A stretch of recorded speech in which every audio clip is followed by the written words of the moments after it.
मैं राजनीतिक चर्चा की शुरुआत कर लेती हूँ। अनिला सिंह जी, आपके पास आती हूँ। अनिला सिंह जी, जो विपक्ष अपनी एकजुटता दिखा रहा है, विपक्ष एकजुट होकर फाइट लड़ने की रणनीति पर है, उसका कोई असर है क्या बीजेपी पर?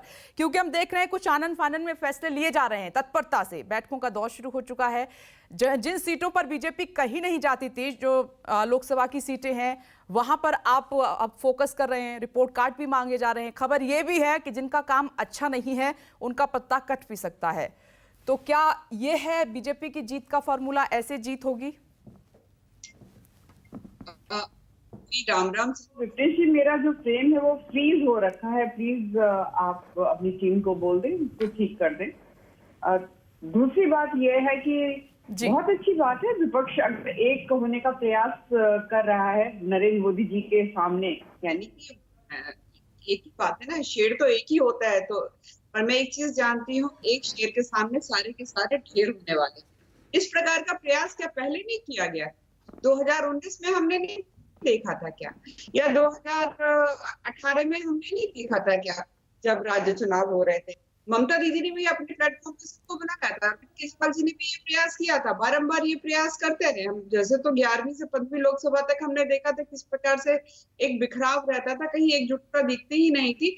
फुल मेजोरिटी की सरकार जब नरेंद्र मोदी जी के नेतृत्व में आई है, उसी को चुना है। 14 में भी चुना है, 19 में भी चुना है। 19 में भी बहुत अफवाहें उड़ाई थी कि सारा विपक्ष एक हो जाएगा, सारा विपक्ष एक हो जाएगा, भारतीय जनता पार्टी की सरकार नहीं बन पाएगी, एनडीए की सरकार नहीं बन पाएगी, नरेंद्र मोदी जी प्रधानमंत्री नहीं बन पाएंगे। पर हमने नतीजा क्या देखा? हमने नतीजा देखा कि 2014 से भी ज्यादा सीटें हमारी आ गई।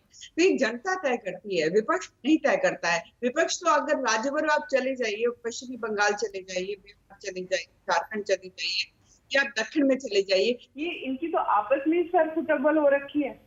तो ये एक होंगे कैसे? जब एक हो ही नहीं सकते हैं तो सामने शेर के सामने ये टिकेंगे कहाँ? जहाँ शेर एक दहाड़ मारेगा, ये भागते हुए नजर आएंगे आपको। तो ये केवल और केवल स्वार्थ की राजनीति करने वाले लोग हैं। स्वार्थ की राजनीति के आधार पे अब जो भारत का वोटर है वोट नहीं कर रहा है। कोई यात्रा कर ले, चाहे कोई लोगों को इकट्ठा करने का प्रयास कर ले, मुझे लगता है भारत का जो वोटर है उसने ये देख लिया है कि भारतवर्ष को पेंडेमिक, सबसे ह्यूमंगस पॉपुलेशन जैसे भारत है। मैं थोड़ा सा, अनिला सिंह जी, आपका फ्रेम भी फ्रीज है और अब ऑडियो में भी कुछ प्रॉब्लम है। मैं इसको ठीक कराती हूँ, उसके बाद दोबारा आती हूँ। कांग्रेस प्रवक्ता का मैं रुख कर लेती हूँ। तब तक ऋतु चौधरी जी, आपके पास आ रही हूँ। हालांकि पूरा विपक्ष एकजुट होने की तैयारी भी कर रहा है और अब इसमें ऊपर से असदुद्दीन ओवैसी ने साफ कह दिया है कि पीएम का कद इतना बड़ा है कि सभी को एक साथ आना होगा और अगर नहीं आए तो फिर विपक्ष जीत नहीं सकता। तो कांग्रेस पार्टी, राहुल गांधी, नीतीश कुमार, ममता बनर्जी सबके साथ हैं, इंटैक्ट होकर लड़ेंगे वो। पहले तो मैं भाजपा प्रवक्ता अनिला जी से पूछना चाहूंगी कि जो शेर है वो केवल देश में ही दहाड़ता है या चीन जो है, जब चीन अंदर तक घुस आता है तब शेर जो है कहाँ दुबक जाता है? कौन सी गुफा है वो जहां शेर दुबक कर बैठ जाता है? और कौन से शेर की बात ये कर रही है? वो शेर जो मीडिया मैनेज करके सरकार चलाता है, वो शेर जो 100 करोड़ के एमएलए खरीद कर जनता द्वारा चुनी गई सरकारें गिराता है, उसे ये शेर बोलते हैं। इस प्रकार की राजनीति को मैं ये कहती हूँ कि भारत में इस प्रकार की राजनीति ना पहले कभी देखी गई, ना कभी सुनी गई। इसे राजनीति नहीं कहते हैं, इसे गुंडागर्दी कहते हैं, इसे तानाशाही कहते हैं, इसे सामंतवाद कहते हैं। यहाँ पर तो केवल कॉर्पोरेट और केवल कॉर्पोरेट की चल रही है। आप मीडिया को, मैं ये बात कहती हूँ, दावे के साथ कहती हूँ, अगर केवल मीडिया ईमानदारी से अपना काम करना शुरू कर दे, मोदी अब तो क्या, अगले 7 पुश्तों में भी मोदी का कोई। ऋतु जी, मैं एक बात यहाँ पर कहना चाहती हूँ, हमें नहीं पता आप किसकी बात कर रही हैं, लेकिन न्यूज़ 24 को आप डे 1 से अगर वॉच करती हैं, देखती हैं, तो हम निष्पक्ष पत्रकारिता करते हैं। हम यहाँ पर किसी का फेवर करने के लिए कभी नहीं बैठते। जैसी जिसकी खबर है हम वो बताते हैं, दर्शकों के लिए काम करते हैं हम। बिल्कुल बिल्कुल, आप अपनी बात आप रख सकते हैं जी। बहुत सारे चैनल ऐसे हैं जो बहुत ठीक है। चलिए, आज हम जो हमारा एजेंडा है आज चर्चा करने का, उस पर आते हैं।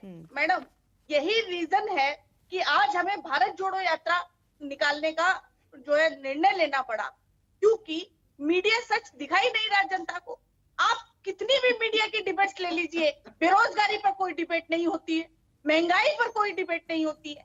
आप ये बताइए कि जिस देश में बेरोजगारी इस स्तर तक बढ़ गई हो, महंगाई इस स्तर तक बढ़ गई हो, अल्पसंख्यकों का, दलितों का इतना दमन हो रहा हो, जहां पर है सांसदों को संसद में बोलने नहीं दिया जाता हो, उसे आप लोकतंत्र कहते हैं? और उस देश का प्रधानमंत्री लाल किले की प्राचीर से और जो वहां पर लोकतंत्र की बातें करता है, महिला सम्मान की बातें करता है, वो प्रधानमंत्री महिला सम्मान की बातें करता है, जो कि बिल्किस बानो के आरोपियों को रिहा करता है और उसको फिर उनको सम्मानित करता है, उनको माला पहनाकर, वो भी कैमरे पर। अब वो प्रधानमंत्री महिला सम्मान की बात करता है जो आसिफा के रेप के आरोपियों के हक में जो तिरंगा यात्रा निकालते हैं। आप उनकी मैं बात तो करते ऋतु जी हैं, ये कहती जो हूँ कि दिन आप रात- पढ़ी लिखी एक दिन रात नेता हैं, मीडिया लीडर पर हैं, जो है, चाहे राहुल गांधी हैं या प्रधानमंत्री हैं या कोई सीनियर लीडर है। हमें लगता है कि हमें अपने शब्दों पर संयम रखते हुए रिस्पेक्टफुली हर जो भी लीडर है, मैं ये नहीं कह रही बीजेपी, सबके लिए हमें बात करनी चाहिए, और वो प्रधानमंत्री हैं, संवैधानिक पद पर विराजमान है। मेरा ऋतु जी ये सवाल है कि क्या राहुल गांधी विपक्ष के साथ खड़े हुए हैं? क्योंकि असदुद्दीन ओवैसी कह रहे हैं कि सिंगल फाइट की तो लड़ नहीं पाएंगे 2024 में।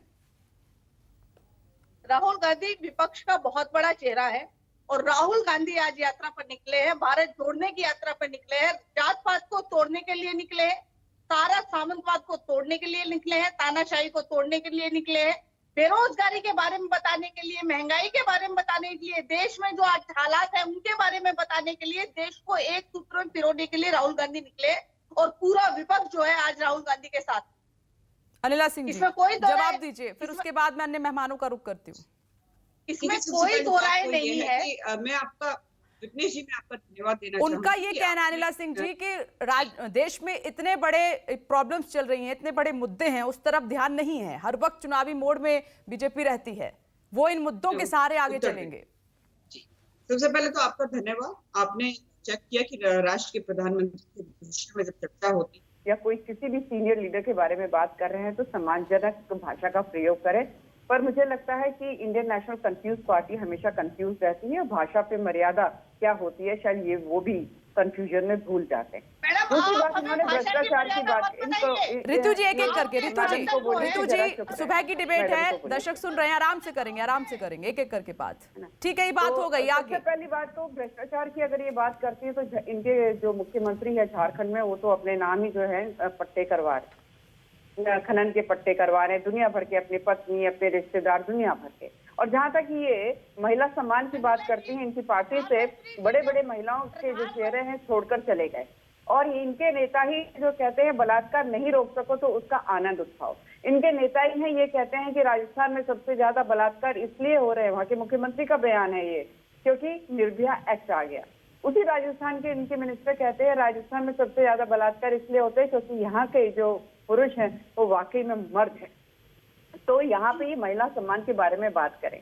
मैडम, आज की इकोनॉमी में देखा जाए तो विश्व में अभी हाल फिलहाल यूके को पिछाड़कर भारत जो है 5वीं सबसे मजबूत अर्थव्यवस्था हो गई है। नहीं, मुझे ये बताइए विपक्ष की एकजुटता से कोई बेचैनी है क्या बीजेपी में, इसलिए आनंद फानन में बिल्कुल नहीं है। देखिए, अभी इन्होंने कहा कि ना सारा एकजुट हो जाएगा। अभी कपिल श्रीवास्तव जी बैठे हुए हैं, समाजवादी पार्टी जो है भारतीय जनता पार्टी के बाद सबसे बड़ा राजनीतिक दल अगर उत्तर प्रदेश में कोई है तो समाजवादी पार्टी है।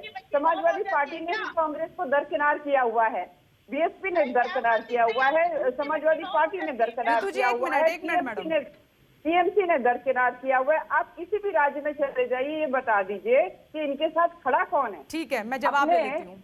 राहुल गांधी जी जो हैं जनरल सेक्रेटरी हैं इनकी पार्टी के, या तो डिक्लेयर कर दें कि उनकी मंशा क्या है।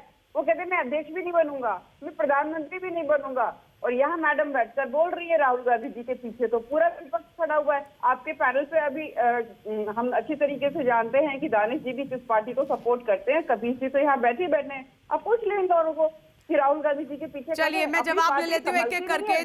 नमस्कार, मैं हूं मानक गुप्ता। अगर आपको हमारा ये वीडियो पसंद आया हो तो इसे लाइक और शेयर जरूर करें, और हाँ, हमें सब्सक्राइब और फॉलो करना ना भूलें ताकि आप देश और दुनिया की कोई खबर मिस ना करें। तो जुड़े रहिए हमारे साथ और देखते रहिए न्यूज़ 24।